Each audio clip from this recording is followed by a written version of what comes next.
नमस्कार दोस्तों, मैं प्रद्युम्न कुमार यूट्यूब चैनल में आपका स्वागत करता हूं। आज हम चर्चा करेंगे हाल ही में भारत पाक युद्ध में सीज फायर के निर्णय से क्या हासिल हुआ।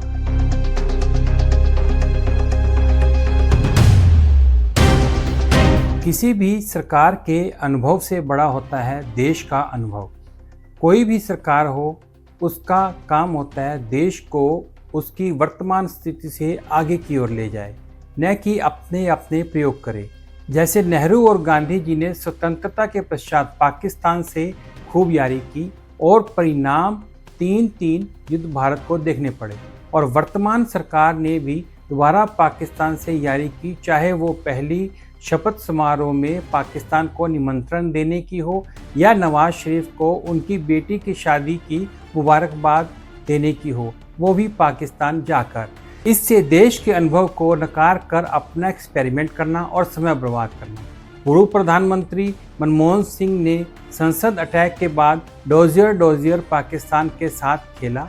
अनुभव स्वरूप समय व्यर्थ और बाद में कई आतंकवादी अटैक भारत में हुए।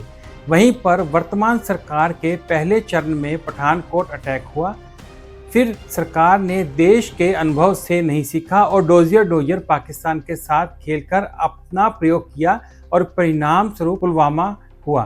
वो बात अलग है, पहले मार खिलवा कर पाकिस्तान को मारा। 1947-48 के भारत पाकिस्तान युद्ध में जब भारत की सेनाएं अच्छी बढ़त पर थी और आगे बढ़ रही थी, तो नेहरू जी यूएनओ में जाकर सीज फायर की दुहाई देते हैं और सीज फायर करवा देते हैं।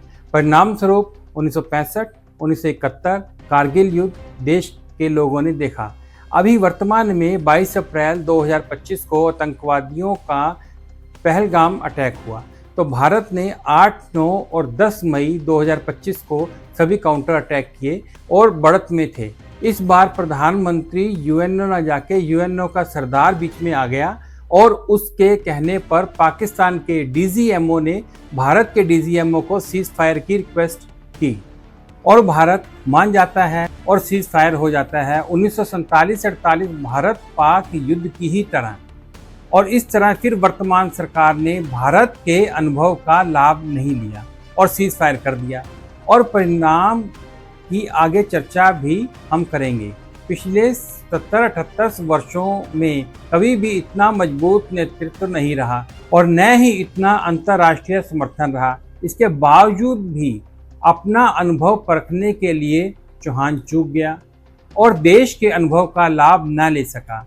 भविष्य में इस प्रकार का मजबूत नेतृत्व और अंतर्राष्ट्रीय समर्थन हो या ना हो कुछ कह नहीं सकते, लेकिन ऐसा करके हमने पाकिस्तान को खुद ही दोबारा मजबूत करने की मोहलत दे दी। अब खबर आ रही है कि चीन 5th जनरेशन J-35 के 40 विमान वक्त से पहले इसी साल अगस्त में पाकिस्तान को देने वाला है। पाकिस्तानी पायलट कतर में जाकर राफेल की प्रैक्टिस करेंगे। तुर्की पाकिस्तान को S-400 की कमियां बता रहा है। उधर चीन बांग्लादेश के लाल मोनिरेट के पुराने एयरपोर्ट को दोबारा बनाने की कोशिश में जुट गया है।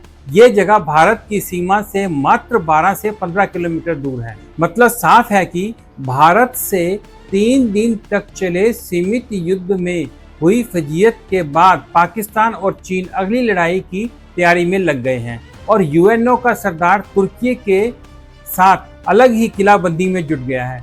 उसको अपने अति आधुनिक फाइटर जेट प्रदान कर रहा है। मेरा यह मानना है कि चाहे सरकार हो या डिप्लोमेट्स, ये आपको कितनी भी सुंदर शब्दों में क्यों ना बताएं कि कैसे सीज फायर करना समझदारी था। हमने अपने लक्ष्य हासिल कर लिए हैं। ऑपरेशन सिंदूर अब भी जारी है, लेकिन इस तथ्य को दुनिया की कोई ताकत नहीं झुठला सकती कि जब आप किसी लड़ाई में एक बार अपर हैंड ले लेते हैं तो वो मौका होता है कि निर्णायक बढ़त लेने का, इस ढीठ दुश्मन को ऐसा सबक सिखाने का जिसे वो और उसके देशवासी कभी भूल ना पाए। उसकी आर्मी का खोखलापन सबके सामने आ जाए, वो जनता का विश्वास खो दे, और इससे कोई दो राय नहीं कि 9 और 10 मई को भारत के पास ऐसा ही मौका था। यदि 2 दिन और भारत अटैक कर देता तो हमें वर्तमान में जो पाकिस्तान अपनी जीत का झूठा ढिंढोरा पीट रहा है और हमें सच दुनिया को बार बार बताना पड़ रहा है, वो नहीं होता। लोग तर्क दे रहे हैं कि भारत एक उभरती अर्थव्यवस्था है, ऐसी लड़ाइयाँ हमें पीछे ले जाती हैं।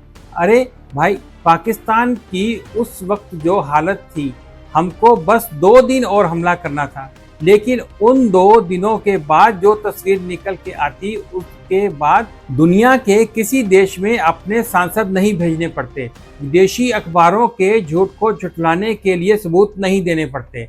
अगर सर्जिकल स्ट्राइक का मकसद आतंकवादियों को पनाह देने वाली पाक आर्मी थी तो उसके हौसले को तोड़ना था, पर इस सीज फायर ने तो उनके हौसले और बढ़ा दिए।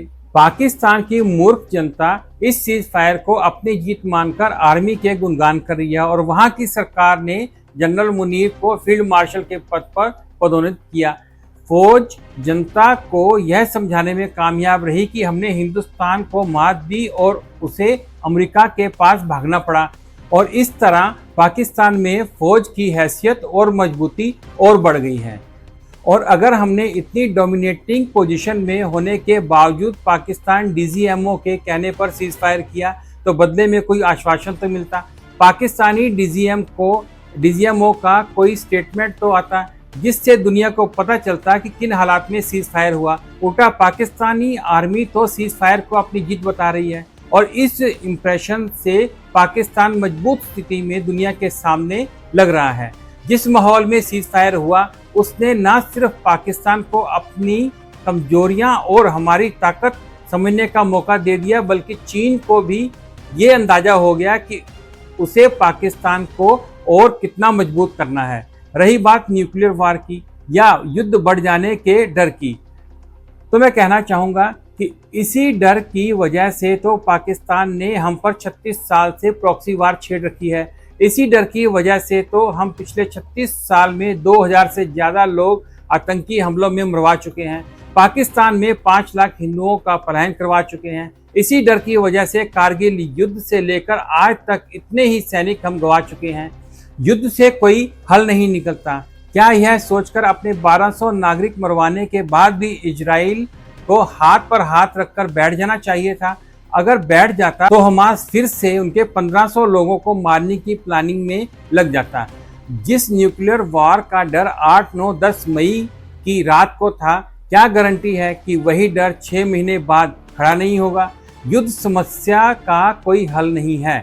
ये बात भी मुल्कों को तब समझ आती है जब वो युद्ध लड़ लेते हैं, और पाकिस्तान को भी समझ आ जाती। युद्ध लड़ने का मतलब ये नहीं होता कि हम सामने वाले को बर्बाद करना चाहते हैं। युद्ध लड़ने का मतलब ये होता है कि दुश्मन को पता लगे कि हम अपनी राष्ट्रीय सुरक्षा और आत्मसम्मान के लिए किस हद तक जाने को तैयार हैं, और ये बात उसे तब तक समझ नहीं आती जब तक उसे कुछ दिन की लड़ाई में ठोस नुकसान नहीं पहुंचता और उसकी हार का तमाशा पूरी दुनिया नहीं देखती। तब जाकर उसकी फजीयत से घबराकर उस पर दाव लगाने वाले चीयर लीडर्स पीछे हट जाएंगे, जैसा हमास का हाल हो रहा है आजकल। जीवन के रोमांस को कृष्ण से बेहतर कौन समझता था, लेकिन बांसुरी बजाकर आनंदित करने वाले यही कृष्ण जानते थे कि अपने धर्म की रक्षा के लिए और शांति के लिए युद्ध लड़ना कितना जरूरी है। गीता का ये उपदेश सारी दुनिया जानती है, पर बस हम ही नहीं समझते। हर बार एक जरूरी लड़ाई सोचकर स्थगित कर देते हैं कि युद्ध लड़ने से कुछ नहीं होता, और फिर पर्दे के पीछे चल रही छोटी छोटी लड़ाइयों में बच्चों के सामने उनके पिता को मरने देते हैं, पत्नियों के सामने उनके पतियों को मरने देते हैं, बहनों के सामने उनके भाइयों को मरने देते हैं। ये बिल्कुल सही है, शांति युद्ध से ही निकल कर आती है, पर वो तब जब सात्विक शक्तियां जमकर युद्ध करती हैं, नहीं तो शांति कहाँ से आएगी? ये प्रश्न मैं आपके विचार करने के लिए छोड़ जाता हूँ। वीडियो अच्छी लगी हो तो लाइक करें, शेयर करें।